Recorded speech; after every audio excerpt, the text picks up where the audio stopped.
साथियों नमस्कार। पटना बिहार से मैं अमिताभ कुमार दास, आईपीएस 94 बैच, और आप देख रहे हैं मेरा अपना यूट्यूब चैनल दास बोले बिंदास।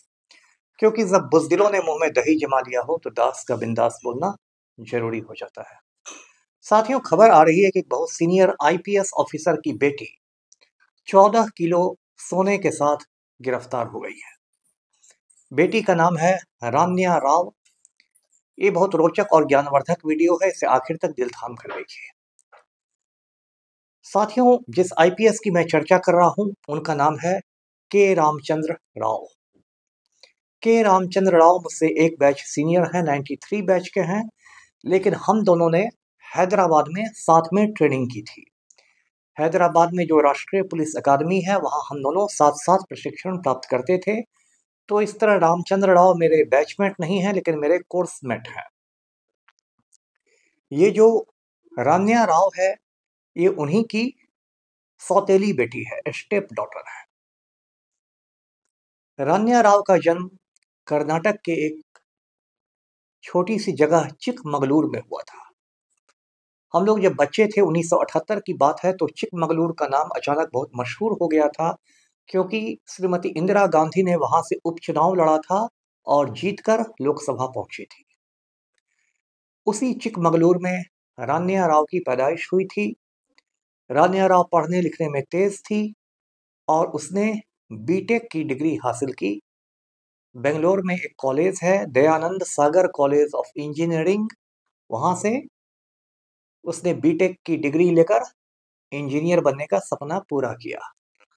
रान्या राव देखने में भी खूबसूरत थी, उसकी रुचि मॉडलिंग करने में थी, एक्टिंग करने में थी। उसने बम्बई आकर किशोर नमित कपूर की एक्टिंग स्कूल में अभिनय के गुर सीखे। ये जो किशोर नमित कपूर का स्कूल है, यहाँ बहुत सारे लड़के लड़कियां देश विदेश से आकर एक्टिंग सीखते हैं और फिर फिल्म इंडस्ट्री में जाते हैं। 2014 में राम्या राव को फिल्मों में पहला ब्रेक मिला और उसने एक कन्नड़ फिल्म में काम किया जिसका नाम था माणिक्य। माणिक्य फिल्म में उसके साथ कन्नड़ फिल्मों के बड़े स्टार थे जिनका नाम है सुदीप। माणिक्य फिल्म कोई खास नहीं चली लेकिन उसमें रान्या राव ने अपनी पहचान बना ली। उसके बाद अगले साल यानी 2015 में रान्या राव ने एक तमिल फिल्म में काम किया जिसका नाम था वगा, और उस फिल्म में उनके हीरो थे विक्रम प्रभु। इस तरह रानिया राव कन्नड़ फिल्मों में भी काम करने लगी और तमिल फिल्मों में भी। फिर अगले साल उसकी एक कन्नड़ फिल्म आई जिसका नाम था पटकी, और इस फिल्म में उसने संगीता नाम की एक महिला पत्रकार की भूमिका अदा की और इस महिला पत्रकार को एक पुलिस ऑफिसर से मोहब्बत हो जाती है।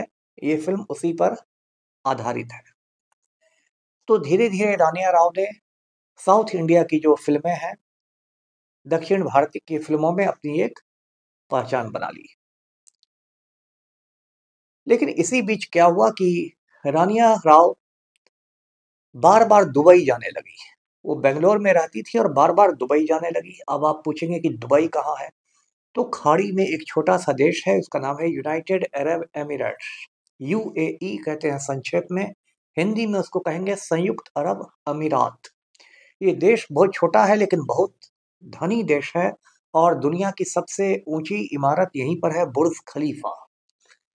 ये जो यूएई देश है इसमें दो चार बड़े बड़े शहर हैं, जैसे एक शहर है अबू धाबी, एक शहर है शारजाह और एक है दुबई।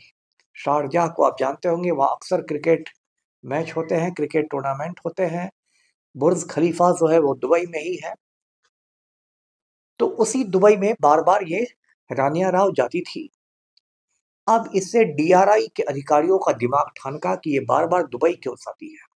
ये डीआरआई का मतलब होता है डायरेक्टोरेट ऑफ रेवेन्यू इंटेलिजेंस, यानी राजस्व विभाग से संबंधित खुफियागिरी करने वालों का ये एक निदेशालय है।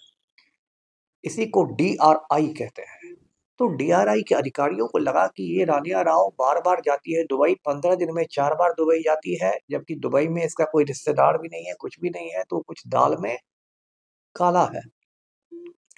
उसके बाद उन लोगों ने बेंगलोर का जो हवाई अड्डा है उसका नाम है केम्पेगौड़ा अंतर्राष्ट्रीय हवाई अड्डा। केम्पेगौड़ा एक राजा हुआ करता था, उसी के नाम पर है केम्पेगौड़ा अंतर्राष्ट्रीय हवाई अड्डे पर डीआरआई के अधिकारियों ने अपनी सतर्कता बढ़ा दी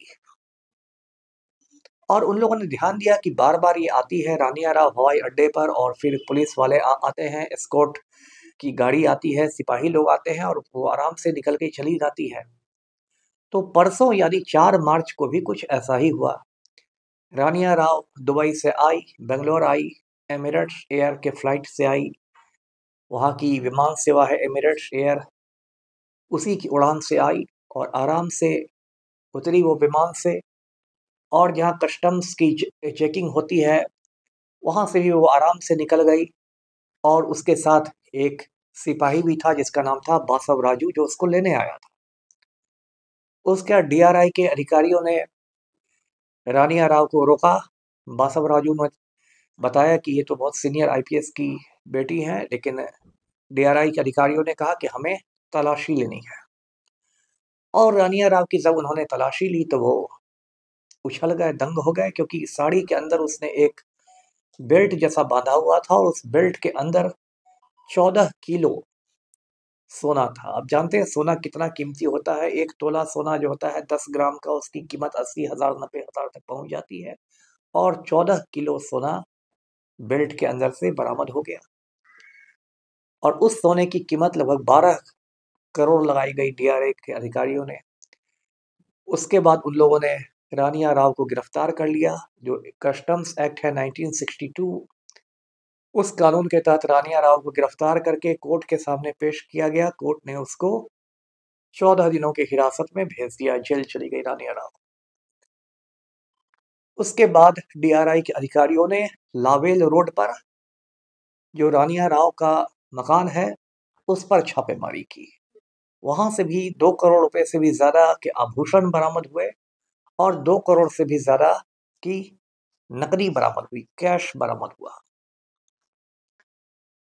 अब ये हम बहुत बड़ी खबर हो गई, पूरे मतलब हिंदुस्तान की खबर हो गई, राष्ट्रीय स्तर की खबर बन गई कि एक डीजी रैंक के आईपीएस ऑफिसर की पत्नी, सॉरी पत्नी नहीं बेटी, पकड़ा गई है 14 किलो सोना लेकर। तो फिर मीडिया वालों ने रामचंद्र राव से बात करने की कोशिश की कि आपकी बेटी पकड़ा गई, इस पर आपका क्या कहना है। रामचंद्र राव ने कहा कि भाई 4 महीने पहले उसने शादी कर ली है जतीन हुक्केरी नाम के एक आदमी से। ये जो जतीन हुक्केरी है ये बेंगलोर का मशहूर आर्किटेक्ट है। आर्किटेक्ट यानी वास्तुविद, जो लोग इमारत बनाते हैं उसको वास्तुविद कहते हैं, इंग्लिश में आर्किटेक्ट कहते हैं। जतीन हुक्केरी इसका पति है, और 4 महीने से इसने हम लोगों से कभी, माता पिता से कभी मुलाकात भी नहीं की है। और यदि उसकी गिरफ्तारी हुई है तो मुझे बहुत सदमा लगा है, और कानून अपना काम करेगा, यही कहा रामचंद्र राव ने। अब डीआरआई वालों को संदेह है कि ये जो रानिया राव थी ये किसी बहुत बड़े स्मगलिंग रैकेट का एक हिस्सा थी, जो दुबई से सोने लाकर भारत में उसको ऊंची कीमतों पर बेचता था, और उसी में इसको बार बार दुबई भेजकर इससे सोने मंगाए जाते थे। क्योंकि ये बहुत सीनियर आईपीएस ऑफिसर की बेटी थी तो जानबूझकर इसका इस्तेमाल किया जाता था कि इसकी आसानी से तलाशी नहीं होगी, इसको लेने पुलिस वाले आएंगे, पुलिस वालों के बीच ये आकर निकल जाएगी।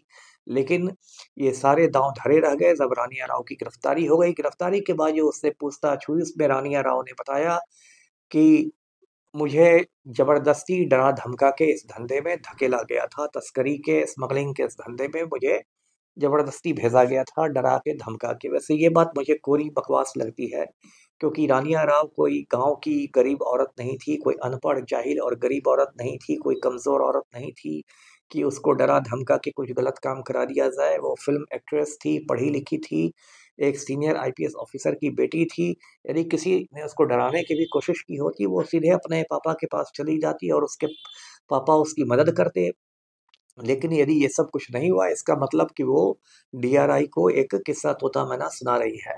मेरा अपना जो मानना है वो ये है कि रानिया राव कहीं ना कहीं जरूर ये स्मगलिंग करती होगी, तस्करी करती होगी, तो ये जो पूरी कहानी है, इस कहानी में एक आप कहें कि कहानी से शिक्षा क्या मिलती है, मोरल ऑफ द स्टोरी क्या है? तो शिक्षा ये मिलती है कि लालच बुरी बला है। हम लोग बचपन से ये बातें पढ़ते आए हैं कि लालच बुरी बला है, लेकिन बहुत सारे लोग हम लोगों में से ऐसे हैं समाज में जो सोचते हैं कि ये किताबी बात है, इसका दुनियादारी से कोई लेना-देना नहीं है। उनको लगता है कि हम लालच करेंगे, तो 2 नंबर के पैसे कमाएँगे, तो बहुत ठाठ से रहेंगे, लेकिन ऐसा होता नहीं है। आज आप रानिया राव की हालत देखिए, जो भी उसने किया कोई उसको दाल-रोटी की दिक्कत नहीं थी, आज वो जेल चली गई है, ये मुकदमा लंबा चलेगा, पूछताछ में हो सकता है और बातें सामने आई, उसने अपना नाम तो खराब कर ही लिया, अपने माता-पिता को भी शर्मिंदा कर दिया, माता-पिता को भी मुँह दिखाने नहीं छोड़ा। तो ये जो कुछ हुआ है वो बहुत दुःख की बात है। गांधी जी कहा करते थे कि प्रकृति ने सबको नीड के लिए सब कुछ दिया है, लेकिन ग्रीड के लिए किसी को कुछ नहीं दिया है। यानी कि जो आपका नीड है, आपकी आवश्यकताएँ हैं, वो आसानी से पूरी हो जाएँगी, लेकिन जो आपका ग्रीड है, जो आपका लालच है, उसका कोई ओर-छोर नहीं है। तो आज का वीडियो यहीं तक। वीडियो को लाइक करें, शेयर करें, चैनल को सब्सक्राइब कीजिए। धन्यवाद।